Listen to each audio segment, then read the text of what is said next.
not a king, I am not a god, I am worse.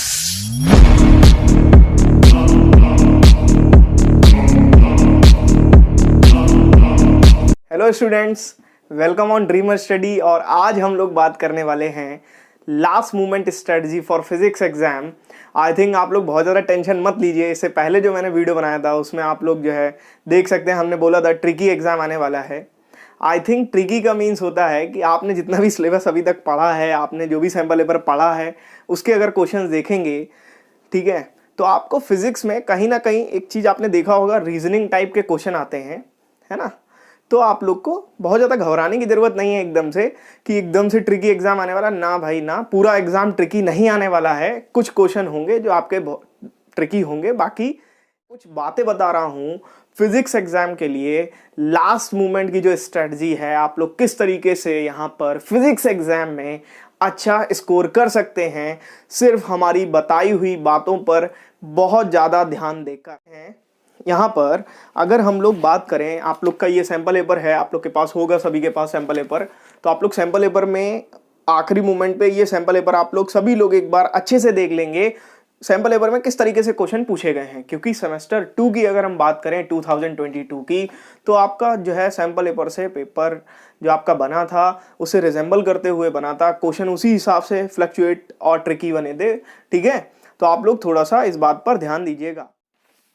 तो आप लोग पहला तो ये सैम्पल पेपर पूरा का पूरा इससे अच्छे से करके जाएंगे, सैम्पल पेपर को अच्छे से डन कर लेंगे, ठीक है। अच्छे से सैम्पल पेपर को कर लेना है, लास्ट मोमेंट स्ट्रेटजी बता रहा हूं, ओके। और उसके बाद सेमेस्टर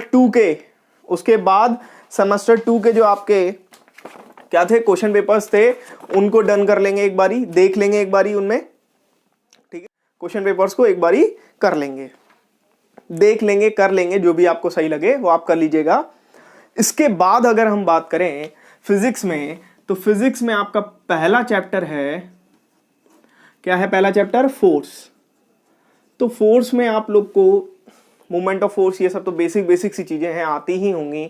अगर हम न्यूमेरिकल की बात करें तो आप लोग को न्यूमेरिकल अगर पूछ सकता है तो फिर आपसे क्लॉकवाइज एंटी क्लॉकवाइज से रिलेटेड पूछ सकता है, जो कि आपका सैम्पल पेपर में भी एक न्यूमेरिकल दिया गया है। तो अगर इसमें पूछने की बात रखें तो इसमें जो है क्लॉकवाइज और एंटी क्लॉकवाइज से रिलेटेड एक न्यूमेरिकल पूछ सकता है, ठीक है। और आप लोग यहाँ पर एक वेट वाला जो है आपका कॉन्सेप्ट है ना, मीटर रूलर वाला, उसको भी जो है अच्छे से आप लोग कर लीजिएगा। तो इसमें तो यही इंपॉर्टेंट है, बाकी सेंटर ऑफ ग्रेविटी से आपके एग्जाम में आ सकता है, ठीक है। तो इंपॉर्टेंट बातें हम जो बता रहे हैं उन पर थोड़ा सा ज़्यादा ध्यान दे लें, है ना। और हम क्या बात कर रहे हैं, चैप्टर नंबर अगर हम 2 की बात करें वर्क पावर एनर्जी में, तो आप लोग वर्क एनर्जी थ्योरम देख लीजिएगा, ठीक है। उससे रिलेटेड एक न्यूमेरिकल आपका आ सकता है एग्जाम में, उससे रिलेटेड कुछ भी आपके एग्जाम में आ सकता है, क्लियर। और अगर हम बात करें आप लोग का, तो आप लोग जो है वर्क पावर एनर्जी चैप्टर में जितने भी न्यूमेरिकल्स हैं एक बारी उनके सारे कॉन्सेप्ट रिवाइज कर लीजिएगा, है ना। और पोटेंशियल टू काइनेटिक चेंज हो रहा है, पेंडुलम वाला देख लीजिएगा एक बारी, ठीक है। ये इंपॉर्टेंट सारी की सारी बातें हैं। अब आप लोग सोचेंगे कि हम पूरा ही बताए दे रहे हैं, ऐसा कुछ भी नहीं है। आप लोग लास्ट मोमेंट पर देख सकते हैं, एक बार आप लोगों ने साल भर से पढ़ा हुआ है, आप लोग इतना पैनिक नहीं करें एकदम से, ठीक है। अब जरा चैप्टर नंबर 3 मशीन पर आते हैं। तो आई थिंक मशीन जो है, कुछ लोगों को मशीन चैप्टर में ब्लॉक एंड टैकल और क्या बोलते हैं पुली सेक्शन में दिक्कत होती है। तो आई थिंक उसके लिए तो पुली सेक्शन को एक बार अच्छे से पढ़ लीजिएगा चैप्टर 3 में, और ब्लॉक एंड टैकल सिस्टम को बाकी आप लोग अच्छे से कर पाएंगे चैप्टर 3। चैप्टर 4 की बात करें या फिर यूनिट पूरी लाइट की बात करें, तो यहाँ पर रिफ्रैक्शन के बारे में बताया गया है, आप लोग रिफ्रैक्शन को अच्छे से पढ़ लें। फिर उसके बाद जो है उसमें कुछ इस तरीके से क्वेश्चंस आते हैं आपके, ठीक है, ट्रायंगल बना करके। और ये क्वेश्चन आपके एग्जाम में बहुत ही फेमस क्वेश्चंस हैं। एग्जाम में एक क्वेश्चन ऐसा आना ही आना है, आप लोग बहुत अच्छे से इसको जो है प्रिपेयर करके जाएं। इस तरीके का क्वेश्चन एग्जाम में आना ही आना है। तो फिर इसके बाद जो है लेंस की बात करें, तो लेंस से एक न्यूमेरिकल पक्का है आपका, कॉनकेव या कॉन्वेक्स लेंस, 2 ही लेंस हैं। तो आपके इनमें से कोई एक न्यूमेरिकल आपका पक्का है, 100% आपके एग्जाम में आना है, क्लियर। तो आप लोग सिर्फ सिलेक्टिव चीजें अभी अगर पढ़ करके भी एग्जाम में जाते हैं तो 70+ स्कोर कर लेंगे हर एक स्टूडेंट, ठीक है। ये बात मेरी ध्यान रखिए, है ना। और बहुत ज़्यादा डरने की ज़रूरत नहीं है। ट्रिकी बोला था मैंने, बट ट्रिकी रहेगा, बट आप लोग कर पाएंगे क्योंकि आप लोगों ने पढ़ा है, ठीक है। ऐसा नहीं है आप लोगों ने नहीं पढ़ा है।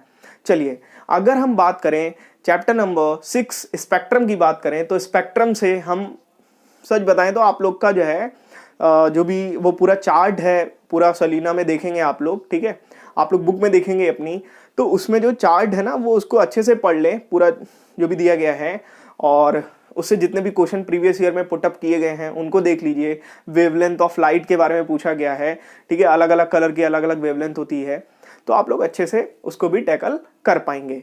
अगर हम बात करें साउंड चैप्टर की, तो साउंड चैप्टर में रेजोनेंस वाले सेक्शन से एक क्वेश्चन आपका आना ही आना है, और आपका एक न्यूमेरिकल पहले साउंड के पहले वाले सेक्शन से आना है, ठीक है, जिसमें इको और वैसे नॉर्मल क्वेश्चन हमको दिए जाते हैं, ठीक है। तो आप लोग साउंड में भी इस तरीके से ध्यान रखें, थोड़ा रीजनिंग बेस्ड क्वेश्चन आना है। अगर रेजोनेंस वाले सेक्शन से बात करें, वाइब्रेशन वाले सेक्शन से बात करें, और इससे पहले वाले सेक्शन से कैसा क्वेश्चन आएगा आपका, इको बेस्ड क्वेश्चन आएगा। क्लियर हुआ। अब हम अगर बात करें लास्ट सेक्शन है पिच और इसके बारे में, तो इससे भी एक क्वेश्चन पक्का ही पूछा जाना है। बहुत ही लास्ट ईयर बहुत ही इजी क्वेश्चन पूछा गया था, ठीक है। पूछा गया था कि अगर दो लोगों का जो है एम्पलीट्यूड और अगर फ्रिक्वेंसी सेम है तो how can be recognise the sound. तो आई थिंक जो है इसका आंसर आप लोग को पता ही होगा। इसका आंसर है टिम्बर, ठीक है, जिसको बोलते हैं quality of sound. Okay, clear है ना। अब अगर हम बात करें आगे की, तो फिर हमारे जो है चैप्टर नंबर 8 इलेक्ट्रिसिटी की बात करें अगर हम, तो इलेक्ट्रिसिटी हमारा जो चैप्टर है वो जो है उसमें आप लोग को पहले तो सारा थ्योरी एक बारी अच्छे से देख लेंगे। रेजिस्टेंस, स्पेसिफिक रेजिस्टेंस, कंडक्टेंस, है ना, इन सब के बारे में एक बारी देख लेंगे, है ना। और जैसे कि सुपर कंडक्टर्स, और फिर इसके बाद अगर हम बात करें इसके बेस पर जो न्यूमेरिकल हैं, ठीक है, और अगर हम वायर की एरिया में चेंजमेंट कर रहे हैं तो स्पेसिफिक रेजिस्टेंस में कोई चेंजमेंट आएगा। तो आई थिंक आप लोग को ये बात पता होनी चाहिए, ठीक है, कि वायर के एरिया में चेंजमेंट करने पर स्पेसिफिक रेजिस्टेंस में कोई भी चेंजमेंट नहीं आता है, ठीक है। ये सब हम बस रिकैप दे रहे हैं आप लोग को, केवल हमारी ये वीडियो देख करके आप लोग को हिंट लेना है और अपना चैप्टर खोल करके पढ़ लेना है अच्छे से, ठीक है। आपको बात फिर भी नहीं आ रही, आप लोग टेलीग्राम पे अपनी समस्या डाल दीजिए, हम सुबह तक आपका सॉल्व कर देंगे। लेकिन आप लोग को थोड़ा ऑनेस्टली जो है लग जाना पड़ेगा। आप लोग डेफिनेटली देखिएगा कल फिजिक्स एग्जाम कितना बेहतर जाएगा आप लोग का। और फिर इलेक्ट्रिसिटी के बाद हाउस होल्ड सर्किट है, तो उससे भी जो है एक प्लग वाला क्वेश्चन पूछ लेता है, एक वायरिंग सिस्टम वाला क्वेश्चन पूछ लेता है, ठीक है, कि किस तरह का वायर होगा, रेड ब्लू कलरिंग वाला, ठीक है। नॉर्मली इस तरह का क्वेश्चन पूछ लेता है। और फिर अगर हम बात करें फ्यूज, इसी तरह के क्वेश्चन इससे आते हैं। अब हम सीधे सीधे चैप्टर नंबर 10 पर जाएंगे, जिसका नाम है इलेक्ट्रोमैग्नेटिज्म। तो इलेक्ट्रोमैग्नेटिज्म चैप्टर से अगर हम बात करें तो बहुत ज़्यादा नहीं पूछेगा, पोलैरिटी आपसे पूछ सकता है, ठीक है। और जो अगर हम बात करें यहाँ पर इंड्यूस करंट से भी आपसे क्वेश्चन पूछा जा सकता है। Clear. Fleming left hand rule, Fleming right hand rule, ठीक है, और थंब रूल, है ना, राइट एंड थंब रूल, इस तरह के आपको जो है सारी की सारी डेफिनेशन प्रिपेयर कर लेनी है। आई थिंक फिजिक्स का एग्जाम है, मजाक तो बिल्कुल भी नहीं है। तो आप लोग जो है एकदम से सब इतना सब तो प्रिपेयर कर ही लिया होगा आप लोगों ने। बस लास्ट मोमेंट स्ट्रेटजी है, आपको वीडियो देखना है, बस जो भी आपको लगे आपका कुछ मिसिंग हो रहा है आपको देख लेना है, तैयार कर लेना है। और फिर हम बात करें हीट चैप्टर की अगर हम, तो हीट चैप्टर आपका चैप्टर नंबर 11 है। और हीट चैप्टर में हमें ऐसा लगता है जो स्पेसिफिक हीट कैपेसिटी है वहां पे आप लोग को जो है न्यूमेरिकल बनाने हैं, जैसा आपके सैंपल पेपर में दिया गया है वैसे न्यूमेरिकल बना लीजिए। कुछ क्वेश्चन जो प्रीवियस ईयर में आए हुए हैं लास्ट 5 ईयर्स में, वैसे क्वेश्चन बना लीजिए, आप लोग अच्छे से कर पाएंगे। लेटेंट हीट भी कोई बहुत बड़ी डील नहीं है। तो लेटेंट हीट क्या है भाई, जब भी टेम्परेचर चेंज नहीं हो रहा है बट स्टेट चेंज हो रही है तो वहां पर आपका लेटेंट हीट आएगा। क्लियर। जब भी, ठीक है, तो इस तरीके से उसके भी न्यूमेरिकल्स आप लोग को देख लेने हैं, आप लोग कर पाएंगे। और जो लास्ट चैप्टर है अपना वो है रेडियो एक्टिविटी। तो रेडियो एक्टिविटी की अगर हम बात करें तो रेडियो एक्टिविटी में आपको कोई भी रिएक्शन आपको नहीं छोड़नी है, गामा डिसिपेट होता है। तो आप लोग को देख लेना है सारे के सारे PYQ बेस्ड क्वेश्चंस, आपको जो है बुक से देख लेना है, जो चार्ट दिया गया है, बाकी आप लोग वहां पर अच्छे से परफॉर्म कर पाएंगे। तो आई थिंक इस वीडियो का जो मोटिव है वो बस इतना है बताने का कि आप लोग का जो प्रिपरेशन गैप है, जो भी आप लोग भूल रहे हैं, जो भी आप लोग ठीक है मिसिंग कर रहे हैं, उसको कंप्लीट करना था मेरा। ठीक है, ऐसा कुछ भी नहीं, हमने आपको बता दिया जो आप लोग नहीं जानते थे पहले से। क्लियर? तो हम बात करेंगे कि फिर से एक बार बात करेंगे कि सैंपल पेपर आप लोग अच्छे से लगा लीजिएगा। बाकी आप लोगों ने जो अच्छे से पढ़ लिया है, best of luck for your physics exam, अच्छा करके आइए। और हमको डेफिनेटली कल कमेंट सेक्शन में आप सभी आकर के बताएंगे कि आपका एग्जाम कैसा हुआ, और हम कोशिश करेंगे आपकी आंसर की डालने का। ठीक है, first of all I want to communicate to all my students, जो भी हमको जो है सीरियसली देख रहे हैं, इस बात को समझ रहे हैं, बिकॉज जो है हम लोग एक तरीके से कनेक्ट होना चाहते हैं, हम कनेक्ट करना चाहते हैं आपसे। Okay, so I think you connect with me via Telegram और जो है via comment section of YouTube. तो आप लोग करिए कमेंट अच्छे से, और आप लोग का एग्जाम अच्छे से जाएगा। Best of luck all of you. और एक चीज और ध्यान रखें, कर दिखाओ कुछ ऐसा, दुनिया करना चाहे आपके जैसा। ठीक है, तो इसी के साथ विदा लेते हैं। जय हिंद, जय भारत।